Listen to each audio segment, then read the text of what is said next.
I stand before you today with one unmistakable message about Operation Epic Fury.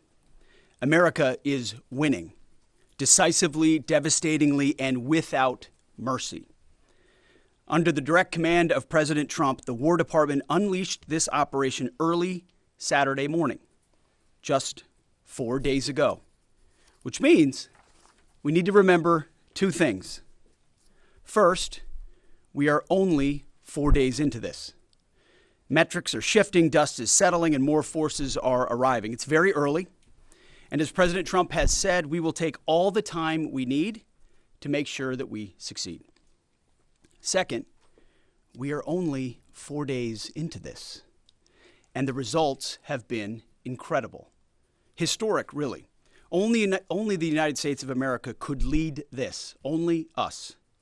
But when you add the Israeli Defense Forces, a devastatingly capable force, the combination is sheer destruction for our radical Islamist Iranian adversaries. They are toast, and they know it. Or at least, soon enough, they will know it. And we have only just begun to hunt, dismantle, demoralize, destroy, and defeat their capabilities, just 4 days in. Starting last night and to be completed in a few days, in under a week, the two most powerful air forces in the world will have complete control of Iranian skies, uncontested airspace. I hope all the folks watching understand what uncontested airspace and complete control means. It means we will fly all day, all night, day and night, finding, fixing, and finishing the missiles and defense industrial base of the Iranian military, finding and fixing their leaders and their military leaders, flying over Tehran, flying over Iran, flying over their capital, flying over the IRGC, Iranian leaders looking up and seeing only U.S. and Israeli air power every minute of every day until we decide it's over. And Iran will be able to do nothing about it. B-2s, B-52s, B-1s, Predator drones, fighters, controlling the skies, picking targets. Death and destruction from the sky all day long. We're playing for keeps.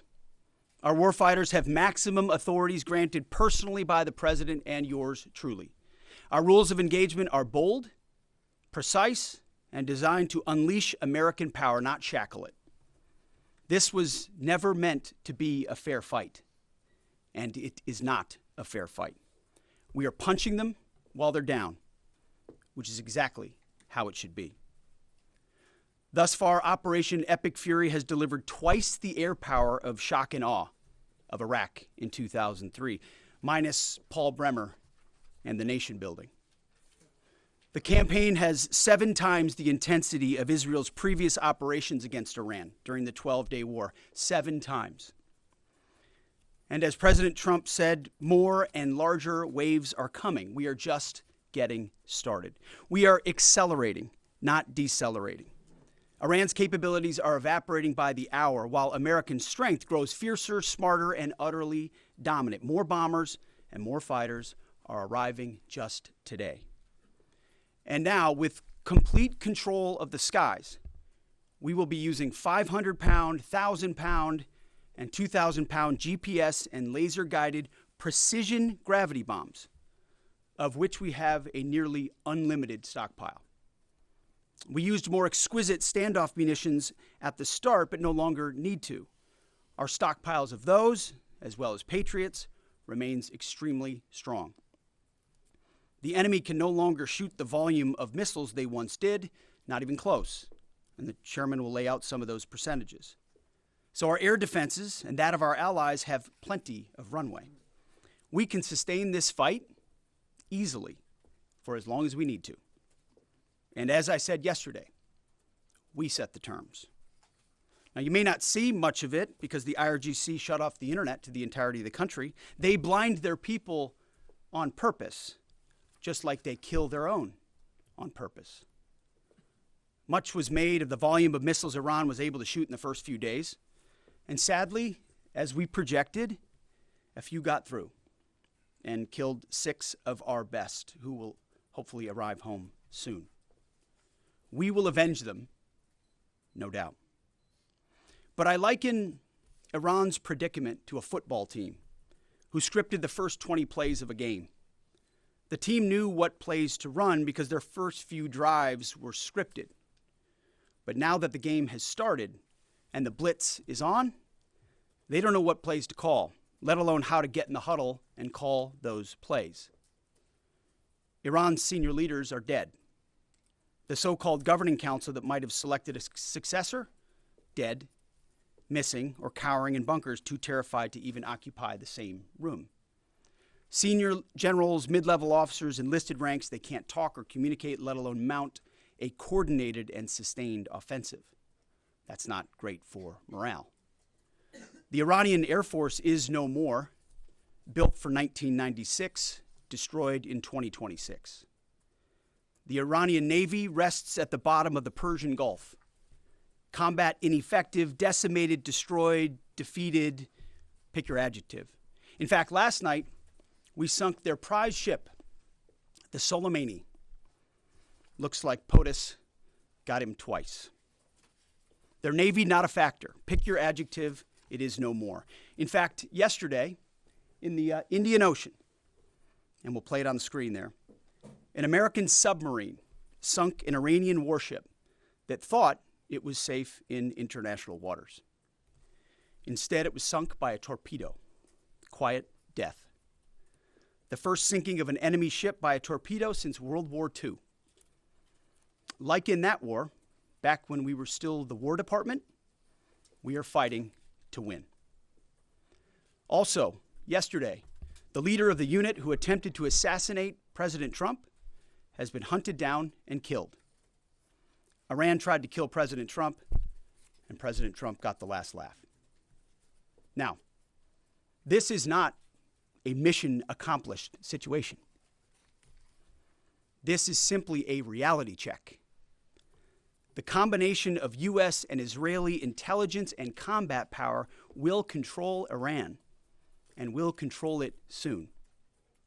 Sure, Iran will still be able to shoot some missiles and still be able to launch one-way attack drones at civilian targets, and their proxies will attempt to attack our embassies, bases, and soft targets. They are terrorists, after all, and they need to target civilians because they can't fight toe-to-toe. But we will find them, and we will kill them. This is what the fake news misses. We've taken control of Iran's airspace and waterways without boots on the ground. We control their fate. But when a few drones get through or tragic things happen, it's front page news. I get it. The press only wants to make the president look bad, but try for once to report the reality. The terms of this war will be set by us at every step. As I said Monday, the mission is laser focused.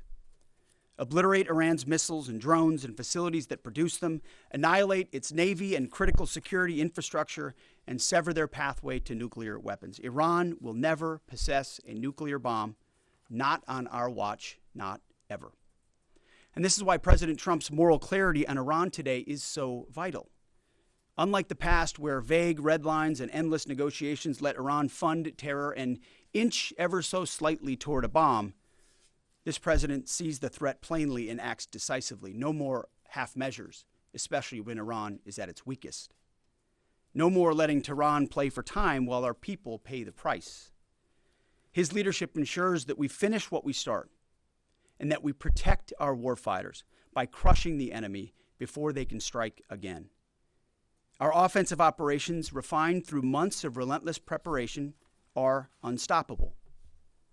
And our defensive efforts are unprecedented.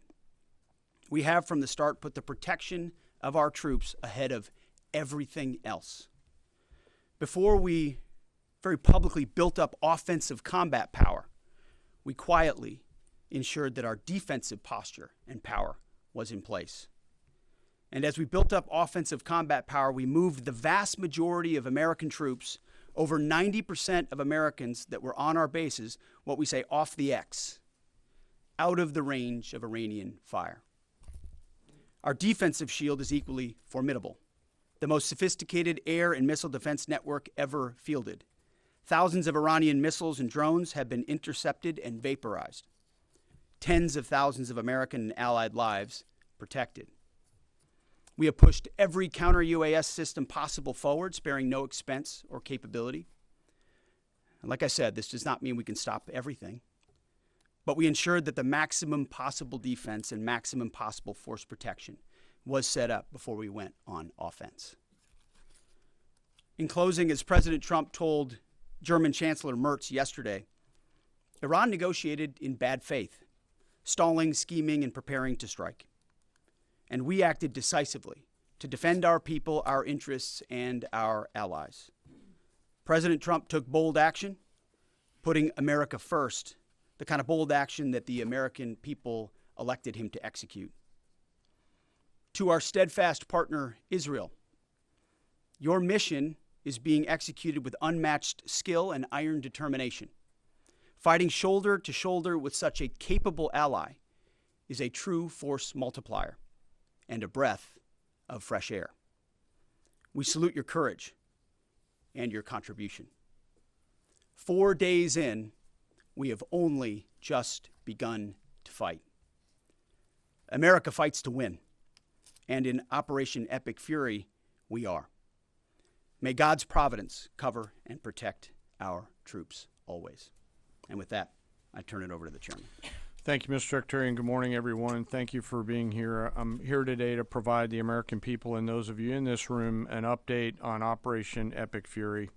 First, it's with profound sadness and gratitude that I share the names of 4 of our 6 fallen heroes, all from the 103rd Sustainment Command, U.S. Army Reserves out of Des Moines, Iowa. Captain Cody Cork, Sergeant First Class Noah Tegens, Sergeant First Class Nicole Amore, and Sergeant Declan Cody. To the families of our fallen, we grieve with you today, and we look forward to welcoming your family members home at Dover in the coming days. Out of respect for the other families, we'll withhold the release of their names until next of kin notification is complete. And either myself or Admiral Cooper will release those names as soon as we can ensure that all of those families have been properly notified. To our Gold Star families, to our wounded warriors and their loved ones, we will never forget your sacrifice. Our nation stands with you, and we are eternally grateful for your courage, your resiliency, your devotion to this mission and to our nation. As the Secretary said, we're 4 days in, 103 hours into this campaign. The operation was again launched with clear military objectives designed to dismantle Iran's ability to project power outside of its borders, both today and in the future. First, we are targeting and eliminating Iran's ballistic missile systems to prevent them from threatening the U.S. Forces, partners, and interests in the region. Second, we are destroying the Iranian Navy, degrading its capacity, capability, and ability to conduct operations, not just in the Central Command AOR, but as the Secretary showed in the video, around the world. Third, we're ensuring Iran cannot rapidly rebuild or reconstitute its combat capability or combat power, and those phases will begin as the campaign continues. As of this morning, U.S. Central Command is making steady progress. Iran's theater ballistic missile shots fired are down 86% from the first day of fighting, with a 23% decrease just in the last 24 hours. And their one-way attack drone shots are down 73% from the opening days. This progress has allowed CENTCOM to establish localized air superiority across the southern flank of the Iranian coast and penetrate their defenses with overwhelming precision and firepower. We will now begin to expand inland, striking progressively deeper into Iranian territory and creating additional freedom of maneuver for U.S. forces. Let me explain a little bit about how we're thinking about staying ahead of the enemy. First, over the past several weeks, Admiral Cooper and the CENTCOM team have refined their operational approach to the region. Their planners identified key centers of gravity that would allow Iran to project power outside of its borders. They thought about how to isolate critical vulnerabilities and determined where, with precision, the greatest strategic effect could be achieved. As a result of this, CENTCOM is now shifting in day 4 already from large, deliberate strike packages using standoff munitions at range outside an enemy's ability to shoot at us, now into stand-in precision strikes overhead Iran. As the Secretary said, this is a point of munitions transition from standoff munitions to stand-in munitions like Joint Direct Attack munitions, which are GPS-aided free-fall weapons, and other things like Hellfires, etc. This will allow the joint force to deliver significantly increased precision effects on the target. The throttle is coming up, as the Secretary said, as opposed to ramping down. This will allow us to maintain consistent pressure on the adversary over the coming days, disrupt their launch timelines, and impose cost every day around the clock. I know there have been a lot of questions about munitions. We have sufficient precision munitions for the task at hand, both on the offense and defense. But I want to tell you, teammates, as a matter of practice, I don't want to be talking about quantities. And I know there's been a great debate about that, and I appreciate the interest, but just know that we consider that an operational security matter. Let me flip to the map here. Hopefully I don't kill anybody with a laser pointer. As I mentioned earlier, and for you with the camera right there, my friend, I hope I don't ricochet off and hurt you. Over the initial days, the U.S. Joint Forces continued to attack and attrit ballistic missile capabilities as well as integrated air defense capabilities along the southern axis.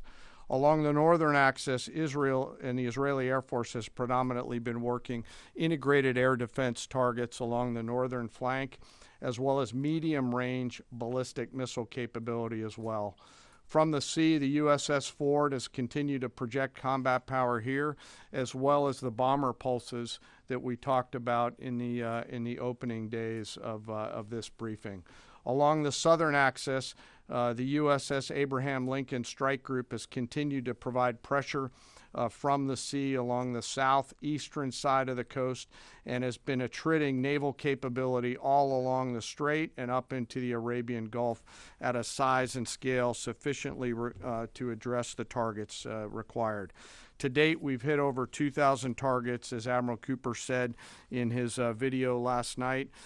We've destroyed more than 20 Iranian naval vessels, including, in addition to the frigate outside of the area, one submarine, and effectively neutralized at this point in time Iran's major naval presence in theater out there.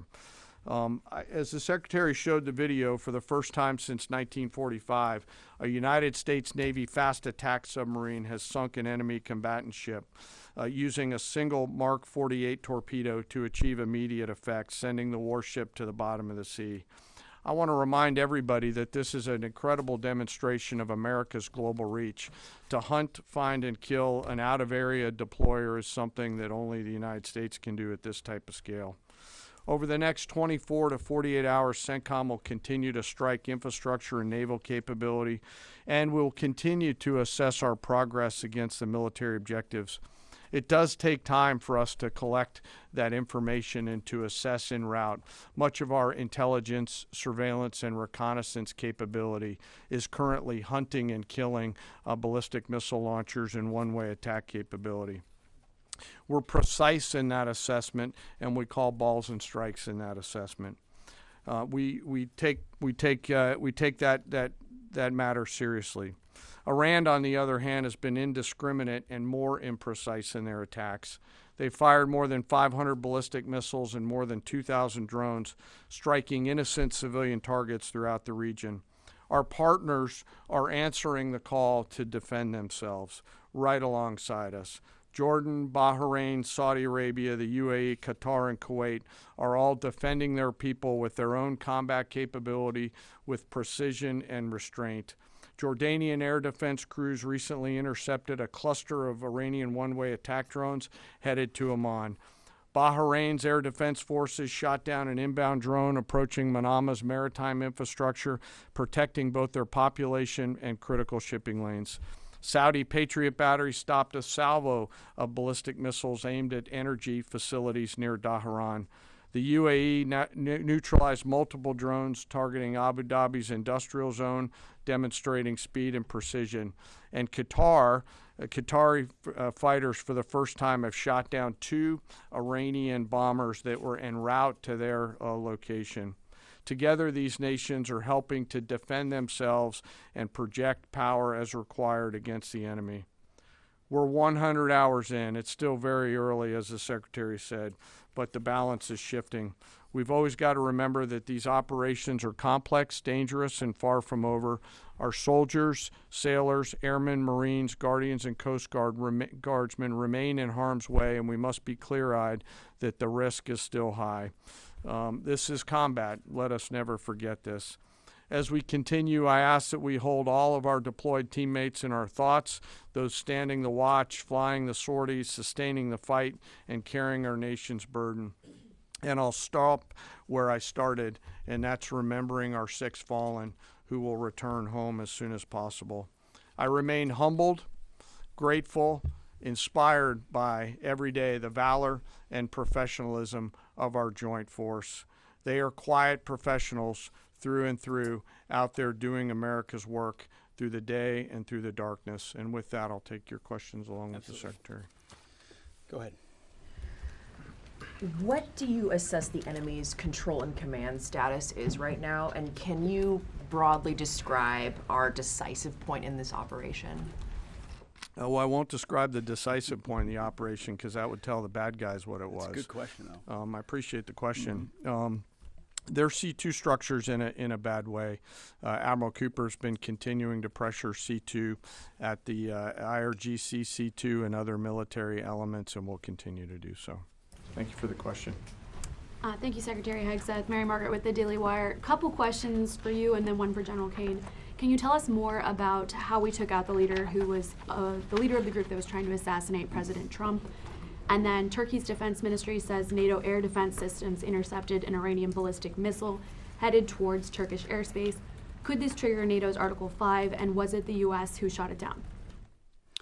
On the first question, we've known for a long time that Iran had intentions on trying to kill President Trump and or other U.S. Officials. And while that was not the focus of the effort by any stretch of the imagination, in fact, never raised by the president or anybody else, I ensured and others ensured that those who were responsible for that were eventually part of the target list. It wasn't the beginning of the effort. We were focused on missiles and launchers, and that's the focus. But ultimately, if we had the opportunity to get at those who are trying to get at Americans specifically, we would. And so we eventually had the opportunity to do that from the air. And then on the matter with Turkey, I'll have to get back to you on exactly what the intercept looked like at that. We're aware of that particular engagement, although no sense that it would trigger anything like Article 5. No. Tie right there. You got a tie on. Yeah. Thank you. Tom Bateman with the BBC. Can you give us an update on what the administration knows, what you know now about the reported strike on a girls' school in southern Iran on Saturday? All I can say is that we're investigating that. We, of course, never target civilian targets, but we're taking a look and investigating that. Red tie in front. Just on the basis that with the information you would have, your reconnaissance abilities, ability to gather information, I mean, it's several days on now. So is there any clarity on whose munition this was? We're investigating it. Thank you. Secretary, so there are reports that the administration is considering arming Iranian Kurdish groups. So could you please clarify that whether any such plan has been authorized and whether Congress or regional partners has been notified and consulted? All I would say is none of our objectives are premised on the support or the arming of any particular force. So what other entities may be doing, we're aware of, but our objectives aren't centered on that. Green, right there. Yeah, thank you, Mr. Secretary. Mike Lynn, Washington Times. Can you talk a little bit about the deconfliction process that's going on? You have two parallel operations, Epic Fury and Roaring Lion. How are you making sure they're not interfering with each other? Sure, I'm happy to take that. Thank you for the question. We have liaison officers on both sides. There are U.S. CENTCOM teammates out in Israel, and there are Israeli Defense Force teammates at the relevant command and control nodes within the U.S. CENTCOM enterprise. Routinely, Admiral Cooper is talking to the IDF Chief of Defense, and I will occasionally speak to him through the arc of this. I've spoken to him a few times already. That allows us to coordinate, integrate, and synchronize activities while maintaining separate efforts. And when I said a breath of fresh air, I really meant it. Usually it's us with some ancillary benefits from allies who are maybe willing but not as capable. When you have both the will and the capability of an ally that can really bring things to bear, we take certain targets, they take certain targets, and when you coordinate it, it has incredible effects. Right here. Secretary Hegseth, with respect to House Minority Leader Hakeem Jeffrey's statement that the Iran mission will end in failure, what kind of message does that send to our enemies, and what does it do to the motivation of our troops? Well, I've been through that movie before with the Democrats rooting against the country. Our generation saw that in our battlefields. I think it's pretty unprecedented and unfortunate that it would occur 4 days in to an operation where, as the chairman laid out, America's best are operating in an incredibly challenging environment where they're having incredible success, but they're meeting a determined adversary. And he's been privy to briefs that we've provided. He knows how effective this has been. He's being disingenuous, which we're used to.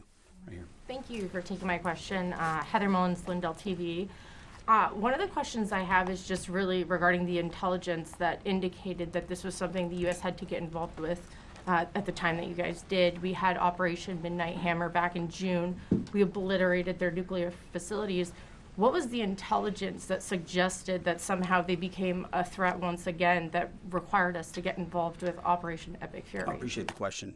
The evidence in front of us since the 12-day war was that Iran had no intention of actually negotiating a nuclear deal that truly meant they did not have a pathway to the nuclear bomb. And they had a moment. Jared Kushner and Steve Witkoff, two of the best negotiators in the world, poured into that negotiation, giving them every single possible opportunity to release that ambition, and they didn't. And the intelligence that we saw they didn't intend to do it in good faith, that they had the intentions eventually to get to a place where they could have a conventional shield to block their nuclear capabilities, as I talked about yesterday. So I would separate the what from the when a little bit. The what is they've been killing Americans for 47 years. They have thousands of missiles pointed at us. They have ongoing nuclear ambitions, and they're at the weakest they've ever been. So the when became, in a particular, hey, what makes the most sense to do this to ensure that the narrow objectives we have of ensuring they never have a nuclear weapon have a maximum effect?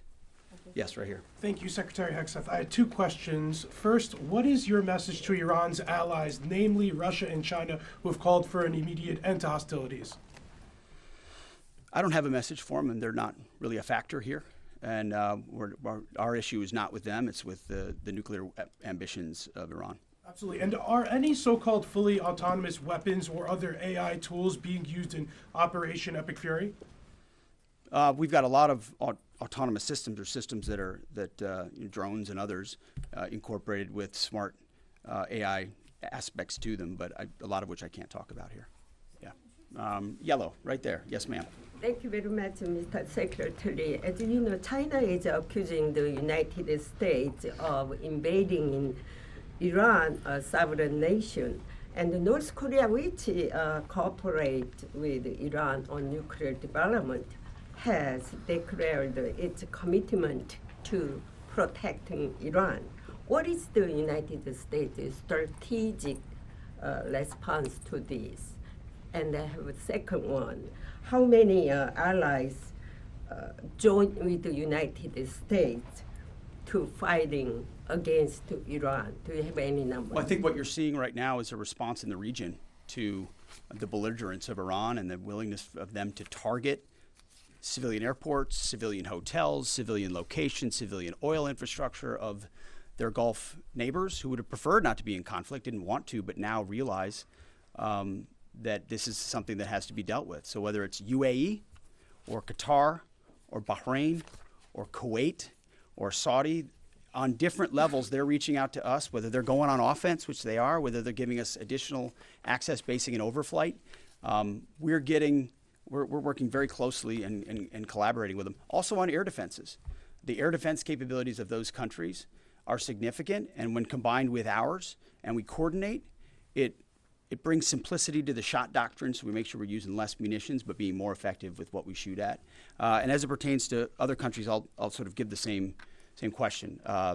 They don't really bear on the case of Iran. We're going to deal with Iran's nuclear ambitions, and that'll send plenty of signals in the process. Right there. Purple. Are you going to help get Americans out of the region? The military going to help? Secretary, I have two questions. One question for you and the other question for Mr. Chairman. You ruled out that you are not engaging with the Kurdish forces, Iranian Kurdish forces, to incursion from the Kurdistan region to Iran. But now, and today, Iranian said that under threat in the Kurdistan region, they said clearly if there is any incursion from the Kurdistan region, they will attack all the Kurdistan region and go war with the Kurdistan region. What's your comment on that? And a question for Mr. Chairman, given comments that the U.S. forces might be deployed if necessary, under what specific conditions would you determine that deploying U.S. boots on the ground is necessary, and how would such a decision support and advance your stated strategic goals? Well, I'm not going to comment on U.S. boots on the ground. I think that's a question for policymakers, and I don't make policy, I execute policy. I will say on the question in the back corner about helping Americans get out, first, it's a great opportunity to encourage everybody in the region to go to the State Department and register. Secretary Rubio's been trying to get that word out, and I'd ask you to help us with that, to have folks register. We've also opened up space available seats as C-17s and other airplanes come in to try to help folks get out. But that's really a State Department matter. But to answer your question, that's what we've been doing. Absolutely. Last question right here. Secretary Hegseth, thank you. Reagan Reese with the Daily Caller. You touched on this in your opening remarks, but I'm hoping you could expand on it a bit. It's been reported that Iran might be trying to outlast our ability to intercept their missiles. It sounds like you guys are saying they don't have the ability to do so. Is that the case? Can they outlast us in their ability to do that? Iran cannot outlast us. We're going to ensure through violence of action and our offensive capabilities and our defensive capabilities, as I said, that we set the tone and the tempo of this fight. That's why stories and speculation about different things that try to make it look like we're limited in what we can do. The only limits we have in this is President Trump's desire to achieve specific effects on behalf of the American people. And that's why we don't talk about, you can say 4 weeks, but it could be 6, it could be 8, it could be 3. Ultimately, we set the pace and the tempo. The enemy is off balance, and we're going to keep them off balance. And we know their ability to shoot versus our ability to defend. That difference gets wider and wider every day. Our defense gets better, their offense capabilities diminish. As we are going into ammunitions that we, as we said, have tens of thousands of and can drop unlimited supplies on with even more effects than the standoff emissions we have now, which is why when we say the throttle's going up, the throttle's going up, and it's going to stay on high. Thank you all very much. Appreciate it.